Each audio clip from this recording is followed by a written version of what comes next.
This is RTV News with Isabel Masozera. Now top of our edition, young entrepreneurs who are helped by the Youth Connect program to develop their own businesses now testify that the program has been beneficial to their personal development as well as that of the country as a whole. It is now 10 years since the platform was launched. Simb Emegir and his former classmates had an idea to produce furniture products. Later, they participated in the Youth Connect, which they testify as it's been their good beginning. We were rewarded 1 million at the provincial level and then 3.5 million at the national level, which increased efforts in our business as the fact that we were young that time. We started from that support to develop the quality of our products. Currently, they acquired the local market for their products, as they are even expecting international market in the coming days. We sold our products in different places like the city of Kigali roundabout, Kigali Convention Center, and there at Nyanza Memorial Center. And there are other places here in Rwanda. We sold those products. We believe that we will keep that spirit of serving our clients quality products so that in coming days we will be exporting to the international market. In the factory of Marie-Ange Mukagahima, who was rewarded 6 million Rwandan francs through Youth Connect in 2017, where she says that this reward was a good beginning of her business. It's been very beneficial to us. As I remember, I was still a student at university, so you know how us students are always broke, and you know business requires a lot of capital. But after getting rewarded, we started buying some machines to facilitate our business. So this Youth Connect became a good thing for the beginning of our own business as well.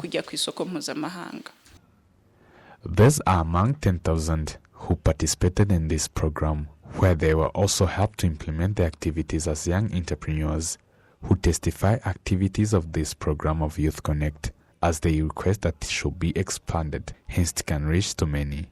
In Youth Connect, we get mentorship, which can be useful for everyone wishing to start up a business. So this is the time Youth Connect should be expanded to reach many. Youth Connect is a good idea, and it's very good as a platform, but they should request for our opinions, which will contribute to our own personal development and the future generation. The Ministry of Youth and Culture indicates Youth Connect as an activity of finding solutions as the Rwandan youth, and also a platform that provides opportunity to youth and express their opinions in finding solutions to the existing problems, where they also provide financial support to the entrepreneurs in order to develop their business. It is a program that was appreciated by many African countries, where it is in 30 countries currently. The Minister of Youth and Culture, Rosemary Mbabazi, notes that even though there are some accomplished, but they are still progressing the expansion of this program. So going forward, we see it growing. The target is to have all the 55 countries of Africa having Youth Connect. We want also to have country chapters very strong. And we are likely also to have the hub coordinating satellite regional organization, regional hubs, regional Youth Connect that coordinates, because it might be bigger for 54 countries being coordinated at once. So we are looking forward also to having satellites in different regions, but being endorsed and taken on board by their governments and being implemented within the ministries and being institutionalized in their leadership and organization of the ministries. Youth Connect was established in 2012 as a program of supporting entrepreneurs, where currently it has reached to over 10,000 young people, as they are partnering with some African countries concerning to the African Continental Free Trade Area protocols. This week, Kigali will host for the 5th time the Youth Connect Africa Summit, which will bring together youth across the African continent, plus others who will come from other continents that shown their commitment in this program. Adam Squizera, RTV News.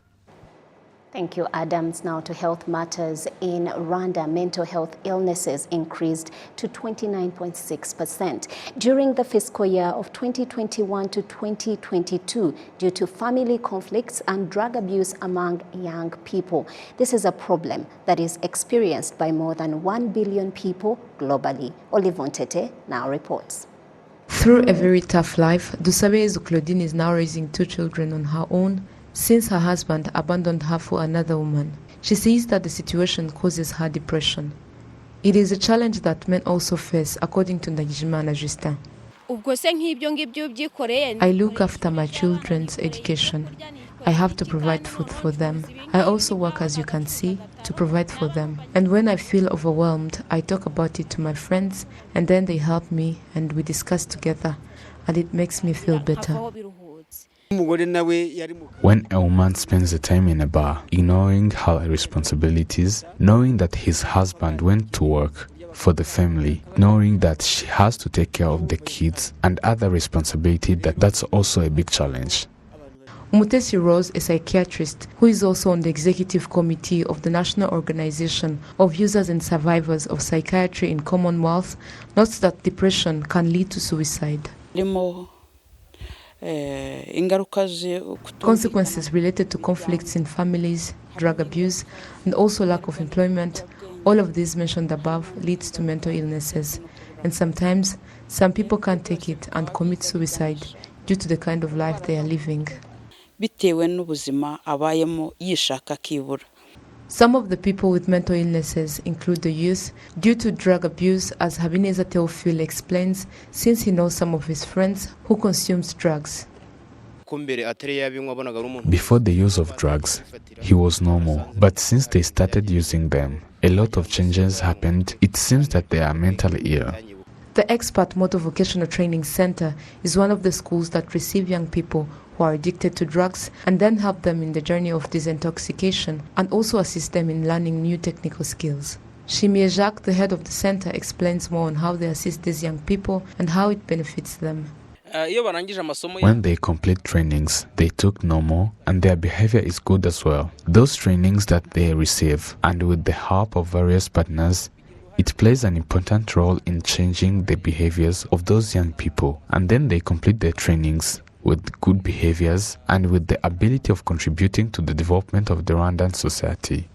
Felix van der Embaho, a professor at the University of Rwanda, notes that although much has been done to treat these illnesses, he points out that the number of physicians in the field is still small.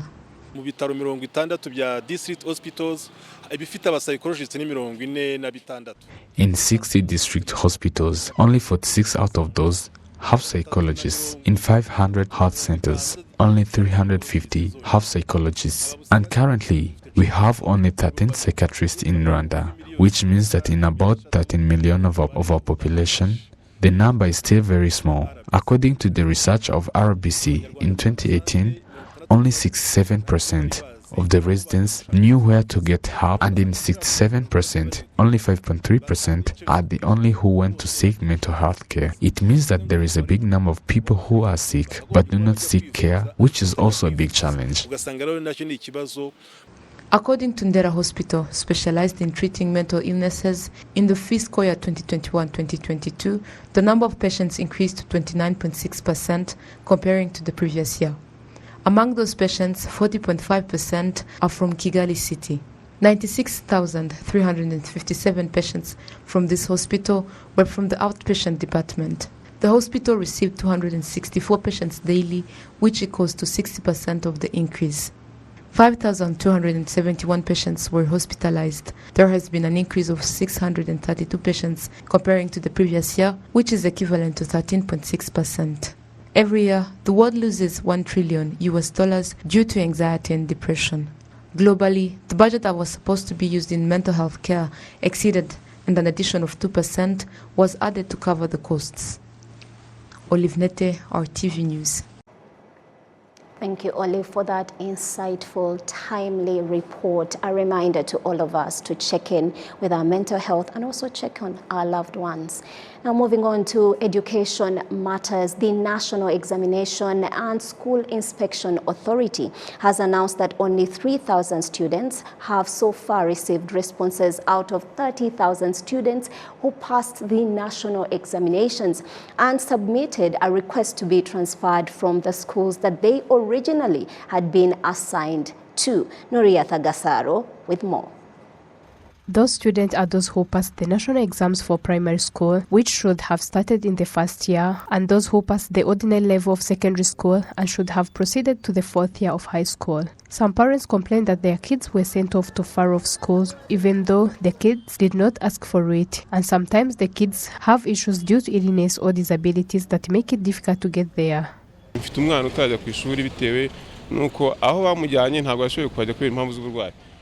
I have a child who hasn't attended school because of where they took him. He is unable to attend there due to illness. Up until this point, I haven't received a response as to why they took him to Nyamagabe. I wanted them to place him in the city of Kigali so that he could attend their school, and for me, will help me to keep track of his health. I complained using the system, and they advised me to provide the evidence that the child has a chronic disease. Because the results are late, the child has been out of school for a while, and we don't even know when it will end. I'm worried as a parent. Also, children may fail in their studies and not being able to recover what they have lost.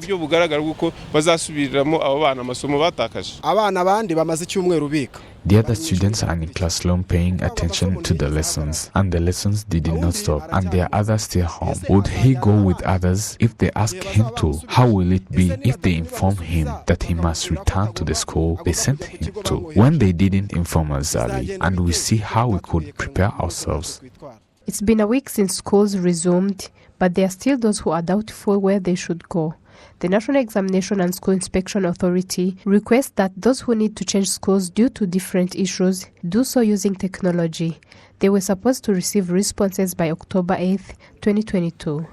The reason given for a student to be allowed to change schools include having a visible and confirmed chronic illness or disability, wanting to leave boarding school and attend day school, and other valid reasons that NESA may consider. The National Examination and School Inspection Authority has announced that it has asked the head of schools to investigate the locations to which students have been dispatched but have not yet arrived, to make a report and to include those who wish to transfer.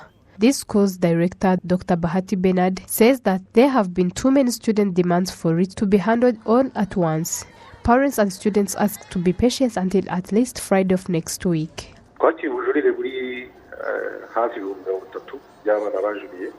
We received 30,000 students' appeals, which is strange, but we began responding about 3,000 of them yesterday. We expect that if they started on Saturday, we will have responded to everyone by Thursday or Friday. However, this will not be done immediately, because we are waiting reports from the schools. It shows the students who went there and those who didn't go there. The places of students who didn't go there are the ones we use it to those appeal. We are not sitting. That is where we put our heart. Be patient. We will answer soon and send children back to school. While those are still waiting to transfer to other schools, there are worries that students may find the schools where they were previously sent has already been given to others because they were delayed and their request was not accepted by NESA, and will be asked to be assigned to another school that may be available, and that school will be far according to the one they had before. The first semester of the 2022-2023 school year started on November 26, 2022 for regular students who did not take the national exams, and on 4th October 2022 for those in the first and fourth years of secondary school. Nuria Thagasaro, RwandaTV News. Now, according to the latest reports about gender-based corruption, it was revealed that this kind of violence is common in the workplace, and most of the times women are the victims. However, it is also revealed that men also are exposed to it. Olivon Tete once more. A young girl from Kigali that we decided to address as Claire faced gender-based corruption in the workplace, harassed by his employer. Her story begins right after getting the job. Nari mfite umufamiliye I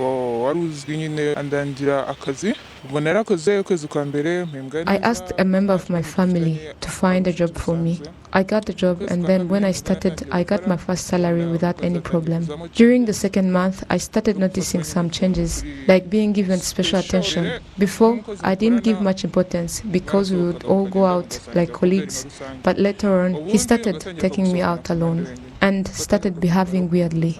But in the meantime, I didn't know that he had agreements with the person who recommended me for the job that I didn't know about. I told him that it wasn't comfortable for me for going out with him since I'm just an employee and he's the employer. And then he replied to me, "Are you a kid?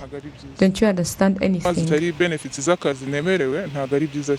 Claire goes on by explaining how she was harassed by his employer but managed to quit the job without further consequences. The next morning I went to the office and faced him and asked him to be straight and tell me what he wanted. I asked him not to beat around the bush and say straight to my face what he wanted to ask. I just wanted to know what was wrong because I thought it was about work so that I can correct it. That's when he said to me, "Nowadays people don't just find a job just like that. You have to pay a price for it. And you can't give me money because I'm more rich than you are. I need to have sex with you. And if you don't accept it, I will fire you." I told him I signed a contract. I can't be fired like that. He told me that this is not your dad's company. You either do it or lose your job. Not only women face this kind of corruption, men also experience it. This guy we named Patrick was also asked for it by a man. ukuntu byagenze no uvuga ngo ngiye nsanzwe mfite salon nari mfite umukiriya wajye guza kenshi. I own a beauty salon. I had a male client who usually come to our salon.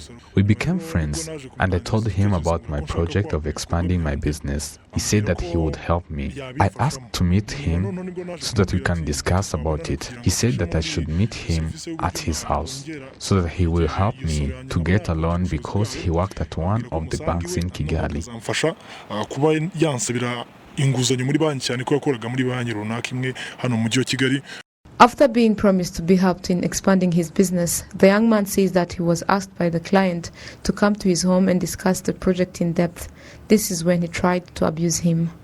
Naraje nk'ibisanzwe ndaza n'ubundi magera masaa 2 z'ijoro ndamutegereza. Arriving at his home, it was late. I arrived at 8:30.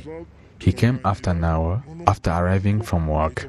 We started discussing. He said that he is tired, that we should continue to discuss in his bedroom. Arriving in the bedroom, he asked me to turn off the lights, and I asked him why I should do that, yet I am reading the papers where my project was written. He said that since it's my project, I don't have to read. He asked me to tell him what was on my mind regarding to the project. After switching off the lights, he started touching me.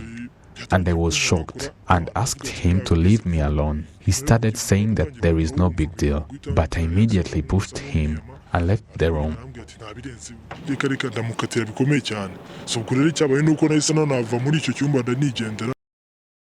Dr. Shast Uwihoreye, an expert in mental illness, notes that people who faces such kind of corruption should immediately seek help to avoid further consequences.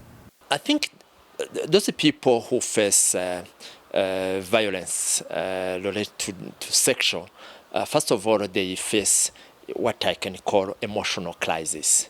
And when they are in emotional crisis, they cannot manage their emotion, their fears, their emotion in general. So the first step of helping them is just managing those emotional crises. Those who are facing those sexual violences, most of the time, they feel, let me say, not able to talk. They cannot talk. They can try to tell anybody. It's not culturally accepted. They may think it's what other people will tell to me. So this is the first phase. The second phase is, let me say, focusing here and now. What does it mean, focusing here and now? Focusing here and now, when those people are in crisis, in emotional crisis, they start to think other issues not related to here. But you are not say we are here, we are in this office, we are so they are a little bit disturbed. And the last phase is engaging a person. The chief ombudsperson, Nirere Madeleine, urges those who face gender-based corruption but be bold to speak about it so that it can be prevented. Uwo mukobwa yarize afite cyangwa uwo muhungu yarize wiba afite ubushobozi mu by'ukuri. If the woman or man are educated and have the ability and capacity to work efficiently, they should compete at work. They have to understand that it's their right to receive what they worked for. If in any case they do not receive what they are allowed to have, yet they worked for it, they must report that immediately, because if they don't report such crimes on time, it will be hard to prevent it. According to Transparency International Rwanda latest report, 75% of women face gender-based corruption and 25% of men face this kind of violence in the workplace. According to the law, those who commit this crime are punished with an imprisonment of 5 to 7 years and a fine of between 1 and 2 million Rwandan francs. Olive Nete, RTV News. Thank you, Olive. Now, visually impaired teachers who have completed training have been provided with computers that include software to facilitate their teaching process. According to some of the teachers as well as the heads of schools in attendance, the training addresses some of the obstacles that are hindering the improvement of their work. Visually impaired teachers who receive training say that they have benefited a lot in terms of their rights and believe that computers they have been given will help them to improve their work and overcome the barriers caused by inadequate equipment for the blind.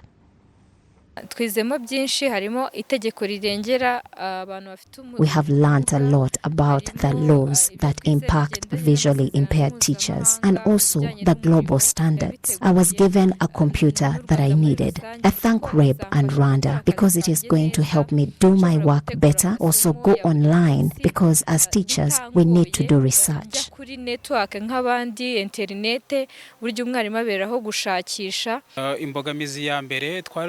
The